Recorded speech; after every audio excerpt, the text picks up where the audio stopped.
You love them through that and you don't support it. And here we go. A chapter a day keeps the devil away. I recently did a video about Christian YouTube couple Paul and Morgan. You guys seem to like that, so I thought, why not do another one? And actually, somebody left a comment on that video and said, hey, have you heard of Nate and Sutton? Maybe you should check them out. And I looked them up and I thought, I have seen them before. And I think it's because I saw a Jacqueline Glenn video about them. But I thought, yeah, let's dive into this. Let's watch a few of their videos and get a feel for old Nate and Sutton, see what they're all about. Now, see, the point of me making these videos is not to make fun of them.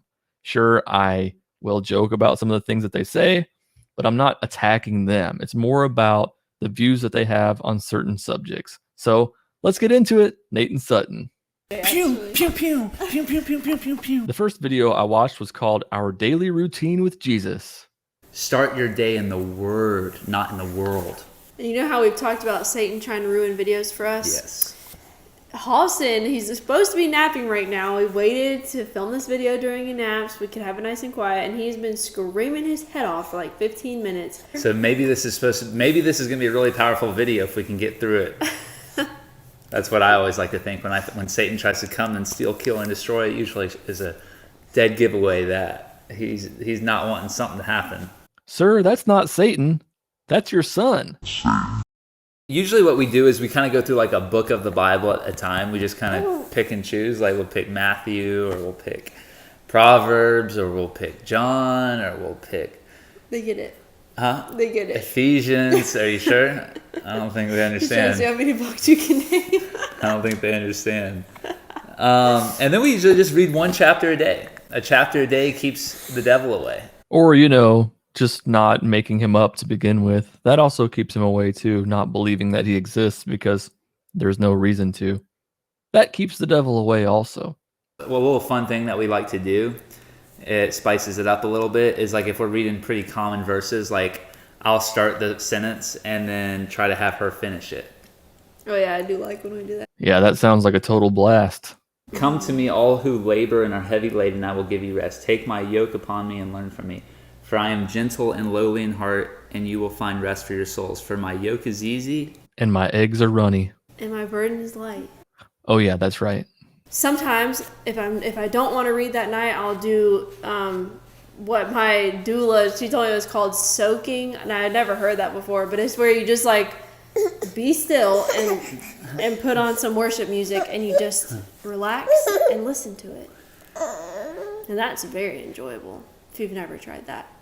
Ah yes, soaking. I don't think that's what we called it, but we used to do something similar when I was in youth group.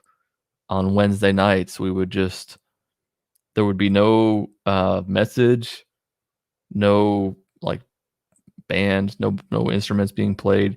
We would just go into the youth room and they would have Mercy Me or one of those bands playing on the CD player. And people were just supposed to come in and lay face down and worship God. So I guess that would be considered like a form of soaking. That's a weird word, I think, but I know what she's talking about. I mean, we used to do that.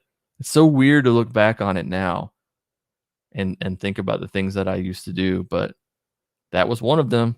Go to church, go up to the youth room, and just lay there while worship music plays for like an hour and worship God and get all emotional, thinking about God and the things that He's done for me, kind of thing. We do our thing in the morning, and then at night is when I do my thing by myself, and I'll usually read in the Bible. And what I've started doing is I found this website. It's called Enduring Word Bible Commentary, and I've been following that, which has been really helpful. They like break down, so you read a chapter, they're breaking down the chapter and telling you history about like why things were the way that they were, why people said things that they said. That is super fun when all of your hobbies include God and the Bible. All of your extracurricular activities involve church and God and worship of some kind. Hey guys, let's get together and play some Bibleopoly. The second video of theirs I watched was called What Would You Do If One of Your Children Came Out as Gay, Bi, or Trans? What day is today? Today is Q&A. I have nothing against these people, but they have 167,000 followers. So they have influence and impact on quite a few people. And a lot of them are probably young, either, teens or young adults. Do you find value in tithing? It's a great thing to do. We have been tithing since we got married and even on our own before that. And it's just been very obvious to me that when we give our first fruits to God, He is blessing us for that, because I know that's what He wants us to do. Yeah, I would say tithing has probably played one of the biggest impacts in my life out of anything. I mean, it's probably top 10 of like the biggest hard hitters in my life. I think the best part of it is that when you're tithing your first fruits, like the first 10%, is teaching you to not have an attachment to money. Like, right when you get your money, giving it away can be hard for some people, but once you get yourself in that practice, like giving it away, it just gives you a heart of giving, and you're not like, mine, it's my money, Mm-hmm. It's God's money. Where's my money?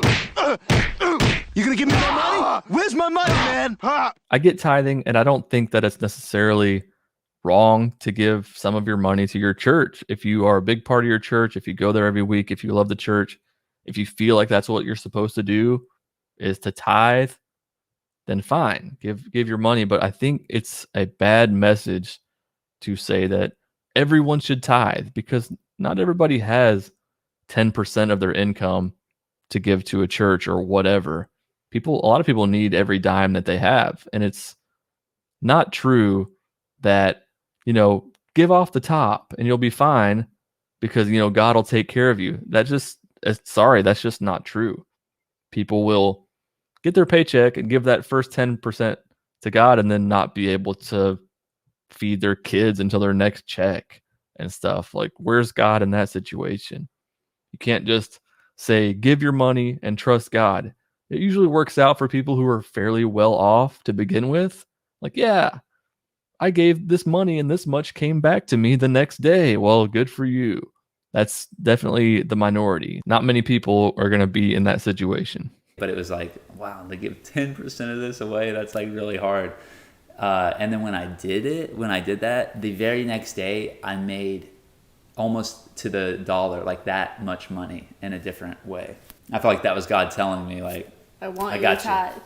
Yeah, I want you to tithe, and I got you. Like, that's cool. You got a huge sum of money, and 10% of that was a large amount. And then the next day, you almost got that much back from something else. So, I mean, not everybody's going to be that fortunate or that lucky. If you were going to die tomorrow, how would you spend today? That's hard. Something I really want to do is go to, like, our church has a night of worship where they just play the music. And I love Elevation Church worship, like their songs and stuff. I've never been, but I would love to go to like their night of worship with our family. That would be really fun. Mm-hmm. Last night on earth, we're getting laid, baby. Oh, worship. Yeah, that's cool. We can like worship God and stuff, like, because if it's the last night on earth, and so that means that tomorrow we would be in heaven, and so we'd be worshiping God for all of eternity, thousands and thousands and thousands of years. So yeah, we might as well do that tonight also, instead of do something fun. We might as well worship tonight, since we're only going to have the rest of eternity to do that from now on. That sounds good. Sounds like a plan. Let's do that. What would you do if one of your kids came out as bisexual, gay, or trans? And here comes the part where I do have a problem with them. Never really thought about that, but I know that I would love them. Like, I think you love them through that, and you don't support it. And here we go. Because, that's not what we believe in. So I wouldn't like support their actions, but I would still, of course, love them. And try to like help them through that. First off, there's no way that you have never thought about that. There's no way you've never thought about that, because that's what Christians do. They come up with these hypothetical situations where, what will I do if my kid turns out gay? It's just what happens. That's just, those conversations take place all the time. And if you've never had one, there's still no way you've never thought about it. It is good to know that you would still love your kid, though, even if they were gay. So that's cool. I just don't like the whole I wouldn't support it. And by help them through that, what exactly do you mean? Steer them back to being straight? Conversion therapy? Get them on the right path? They have to be just like me. They have to be just like me for their lifestyle to be correct. I hate that shit. Yeah, I would love them for sure. It wouldn't change my love for them at all, but I would also, I feel like I'd be in the fight with them because I know it would be very tempting to act on their desires. And I would fight with them to resist the temptation to live in sin, like I will with all other sins. That lifestyle is forbidden in this household. Not as long as you're under my roof. Am I right? Am I on base here? That's what sucks, is that they view that as a choice and a sin like all other sins. That people are just born this way and they're attracted to certain people, and that's just inherently wrong. That's the same as other sins in their eyes. It's such a problem. That mentality is such a problem for people who are gay and really struggle to get their parents' approval, and their parents and friends and family or whatever look at them differently after they come out. It's terrible. Then they get into talking about hearing God's voice, and not only just hearing from God, but actually like writing down what he says. We're talking about this idea that his cousin actually introduced us to. She came over here and was telling us about it. Every time I hear the phrase "my cousin," I think of Grand Theft Auto 4 for some reason. My cousin. Nico, my cousin! So good to see you, cousin. My cousin is here! So the idea is talking to God. And not like praying to him, but also listening, like a two-way conversation, like hearing his voice. That's what it's called. It's called two-way journaling. It's also called dangerous. My cousin You are a sick fuck cousin. came over to our house the other day, and she pulled out this journal and she started like reading it to us, and she's like, I really wanted to share with you guys what God has been telling me recently. And I'm like, okay, yeah, let's hear it. And then she was reading it as though like God was really like speaking in the first person, like talking to her like she was hearing his voice. And I was just thinking, I'm like, is this real? I mean, if she can experience this, I want some of that. Seems a little bit shady, but all right, let's hear it. 4-step process on how to hear God's voice, and it's all biblical. So step number 1 is Step number 1, make it up. be still and get quiet. Be still, get quiet in a place with God where you're not thinking about what you have to do or places you have to go, but really just sitting and quiet, being still, and knowing that he is God. Step number 2 is Step number 2, listen to your own thoughts, because that's exactly what you're hearing. seeking Jesus. So you're sitting there in the quiet and you just fix your eyes on Jesus and think about him and just listen. Yeah, what I've been doing is I like literally picture his face, like him there with me. Oh, seek Jesus. Oh, the guy who died a couple thousand years ago, and there's no evidence that he's the Son of God. But yeah, he can still talk to us today. Sure, why not? And then step number 3 is listen to spontaneous thoughts. So not thoughts that you are coming up with on your own, but thoughts that you feel like they just kind of came out of thin air. Spontaneous thoughts? Seriously? Do you guys ever have those weird thoughts where you're like, you know what? You're walking behind a stranger and you're like, you know what? I could totally kick the back of their leg and they would fall down right now. That's a spontaneous thought that I would never act on, but it's just funny. Does that mean that it's God? Step number 4 is writing it down. So as you're listening and the thoughts are coming to you, you just start writing down what you're hearing. Don't think about it. Just write it down and you can read back through it later. So it's literally just journaling. It's just journaling and that's it. It's not a two-way conversation. It's seriously just journaling. It's taking what's in here and writing it down. That's it. You're just slapping a supernatural being on it because that's what you want it to be. I've been starting it off usually by asking God, like, what do you want to tell me today? And if you're sitting there in the silence and you're seeking God and you're seeking Jesus, he is going to speak to you. If you go into this experiment expecting to hear God's voice, then guess what? You're going to hear what you think is God's voice. That's just the way it goes.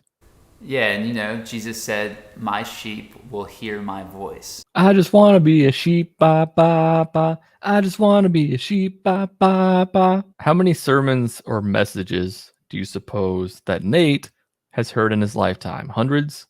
Thousands? So what he's hearing from God is just stuff that he's already heard in church in his life. Maybe it's not something that he would normally say himself, but it's stuff that he's heard other people say for years. I asked him, is this really you speaking to me, God, or my own words? And he said, you are here, but I am he. These words are not your own. Nothing you do is of your own. And then I said, how do I know for certain that these words are yours? And then he said, listen and apply and watch the fruit take place in your life. My good fruit will be the evidence of what you are looking for. You're just asking yourself, you're just asking your own mind, is this God? Of course you're going to reply back with yes, or you're going to come up with something will bounce around in your head. I've been here. I've done this. I know these kind of things. I've prayed to God. I've sat and listened to what God was telling me, but it was really just me. It was just me trying to seek answers and just sitting there listening. And it was my own mind coming up with the solution through things that I had read before, things that I'd heard other people say, or just the answers that I wanted myself. That doesn't mean it's God. There's not enough skepticism being applied here. If you go into a situation wanting something to be God, then you're going to make it God. It's like a little kid asking his imaginary friend, if he's there, hey, Bob, are you there? Oh, yeah, there's Bob. He's here. It's Bob. Because, I didn't make that up. He's Bob. He's right here. Yesterday, before my meeting with God, it sounds funny saying that. Nathaniel, it's me, God. I sent you an email invite for our meeting. You replied with maybe. Could you please accept it so I know if we're still on for the 3 o'clock? And that was how to hear God's voice. If you have any more suggestions of channels that I should look at, let me know down in the comments. Hit the freaking like button if you haven't already, and subscribe to the channel too. I'll see you in the next video. I like to start my daily devotionals with the right type of fuel. I like to get filled up with some coffee. Hey, Jesus, you mind throwing on a pot of coffee? Or can you turn the water to coffee? That'd be quicker.